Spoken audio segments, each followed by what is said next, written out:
waraxmatullaahi wabarakaatu. Kusoo dhawaada channelka Ruuxi Home Decor waa walaashin Raxmo Ruuxi. Maanta waxaa idin wadaa dhiirigelin nadaafad walaalihii qaaliga ah. Hope inaad ka heli doontiin.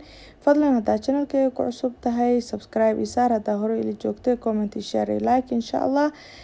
saa ujeedin walaalihii qaaliga waa kana waxaan sameyn rabaa insha Allah haweeney ii tahay marka waxaan rabaa guriga inaan iska hagaajiyo oo cunugta u qabeysto oo cunto aan siisto. wiilkayga waa seexiyay hadartaan waqti waxay noo tahay 9 camal waa seexiyay marka iyada xoogo way iska ciyaaraysay marka waqtigeeda weli ahaa hadda rabaa iidan inaan waxeed u kala toosiyo ka bacdi aan seexiyo meeshas biyaheeda uu qabeyn lahaa kusoo shubtay maasha Allah. waa ujeedin alaabtaneed wasaq waa iidan dhaqitaan iga sugaysaa walaalihii qaaliga ah. maxaa hooyo loo yahay hooyo waxaa loo yahay inaa ilmaha karti oo la iskugu yeelo oo lagu kala hagaajisto gurigaada iyo reerkaada oo karti aad ku dhaqatid. marka maasha Allah walaalihii qaaliga ah waxaa idin rajeynayaa inaad dhiirigelin aad ka heli doontiin intaneeto.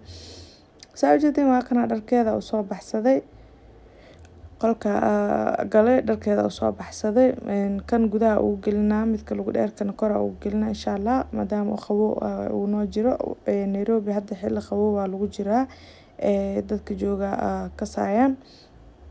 marka waa kana intan alaabta wasaqda waxaan sameeyay waxyaabo wax ku dhedhegan dhan biyaan ku shushubay inta cunugta wax ka kala siisanayo ina oo isi rado alaabta dhoosi oo dhaqitaanka uu igu fududaado. marka walaalihii qaaliga waa kana intan cuntadeeda ku soo gurtay waxa sameynaya hadda oo kulleena insha Allah ka bacdi biyaheedna waa kana kooda hore waa u soo qabeynaa ka bacdi cuntada kulleena waa siina insha Allah. saa ujeedin walaalihii qaaliga gabadheeda yarista ahayd cuntadeeda waa siiyay hurdeeba tacbaan lahayd miskiinta hore ka dhaxday. marka waa kana waa soo seexiyay iyada saxankeed waa ka cuntada ku sii gaariga intuu uu iska yaala adduunka dhan waa isku qasan yahay walaalihii qaaliga markaas ujeedin tartiib waxa waaye waxiga iska qabsana hadmo maadaama ilmaha ay iga kala seexdeen. waa kana marka wiil waxa ii jooga maasha Allah Allah deestay oo kuraastaba inuu barkin ku arka laga yaabin walaalihii qaaliga waxa way guri oo sidiisa banaan ah soo lagu ciyaarin oo iska taagnaana oo sas iska ahaana oo ilmo ay joogaan ma jiro. marka waxa way saan ujeedin this is the real life oo guri kasta uu noqdo oo yacni ina adi haweysid ma ogiye guriga asistidiisa la iskaga taagnaanayo. marka walaalihii qaaliga saa ujeedin reality inay laga hadlaa iska fiican waa kana saana iskugu qasantahay hadda waxaa sameeyay alaabtii soo dhaqday maasha Allah. waxaan sameynayaa marka hadda saa ujeedin biraha oo kuukarka meesha igu jiraan aan nadiifina insha Allah. kuukarka dhan oo asina korkiisa dhan oo soo tirtiraya insha Allah. waxa way wax kasto aad inaad sameysatid way iska fiican tahay mar walba oo gurigaaga nadaafad badan aad seexatid.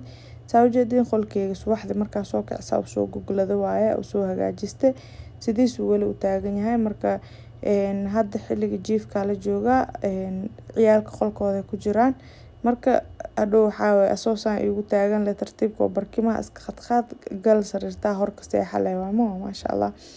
marka walaalihii qaaliga saa ujeedin jikada waa tan sida seetay nadiif u tahay aan u soo nadiifiyay u soo habeeyay. marka hadda waxa ii haray fadhiga ii haray karaal noqdo codkeyga hamaasi ku waashtaba cawada. waa kana fadhiga ii haray saa ujeedin waa kana marka waxaan sameynaa insha Allah asna waa soo hagaajinaa ka bacdi waa isla arki doonaa maasha Allah. waa kana fadhiga waa soo hagaajiyay hadda waxaan sameynaa carfisa isku ku buufsanaa insha Allah ka bacdi uunsi soo shida guriga kaal arag jabi degan inaa ka seexdaa rabaa maasha Allah. marka walaalihii qaaliga hope adinkan inaad dhiirigelin ka dhigin doontiin insha Allah. waxa waaye shaqaale la in lagu tirsanaado waa laga fiican yahay waxa waaye aad markaa waxaaga samaysanaysid wax ka halaaway ma lahan waxa exercise way ku tahay kaal arag gurigaaga nadiifsanaysaa ilmaha kala hagaajisanaysaa waxaaga caajis shaqaalayaasha caajisa laga qaadaa mostly. marka walaalihii qaaliga waa kana saas quruxda badan guriga u soo nadiifsaday saa ujeedin waa kana dhinacanita nadiif meel kasta clean waaye.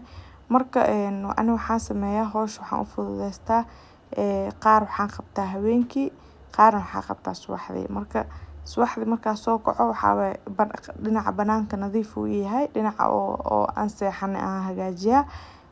Meeshaan birsidaa soo aadnaa marka so the whole day intaan joognaa qolasha dhan nadiif ay noqonayaan way taagan yihiin. Maxaa la dhahay birsida aan iska dhex boodboodnaa. Haweenkina markaa seexanaya kaala arag fadhiga saan oo u qurux badan oo u carfayaan ka seexanaa iyo jikada iyo koridhooga meel musqusha banaanka kulli anoo hagaajiyaa seexdaa maasha Allah. Marka walaalahayga qaaliga ah hope adinkana inaad ka faa'iideysan doontiin. Wax kasto waxa waa la sameysan karaa, waa adile kugu xiran tahay inaad fadhiga ka kacdid isdhiirigelisid oo is dhahdid war walaalayaal bal caajiska iska qaado. Marka walaalahayga qaaliga ah subaxdii markaa soo baxo gurigeyga saan nadiif igu aan ku dhahay indhaha dhac ku siisto raaxada adduunka ku dhahay yaa jawiga xataa ma iga khasmay laakiin guriga wasakh ah u soo kaco aan dhan jawiga iga khasmay quraac ma karina guri ma sameeyna wareer. laakiin haweenkii soo saanay hada ka seexda maasha Allah ku dhahay subaxdii waxa wareer ma jiro saa u socdo jikada la digsi la dab ka saar leeyaano. Marka walaalahayga qaaliga ah hope inaad ka hesheen hadaa ugu cusub tahay fadlan subscribe iyo saar hadaa hore ila joogteen comment iyo share iyo like insha Allah walaalahaaga la share garay si ay kan ugu faa'iideystaan isku dhiirigeliyaan. Marka walaalahayga qaaliga ah waxaa idinkaaga tagayaa sidaas iyo nabadgelyo iyo haween wanaagsan maca salaama.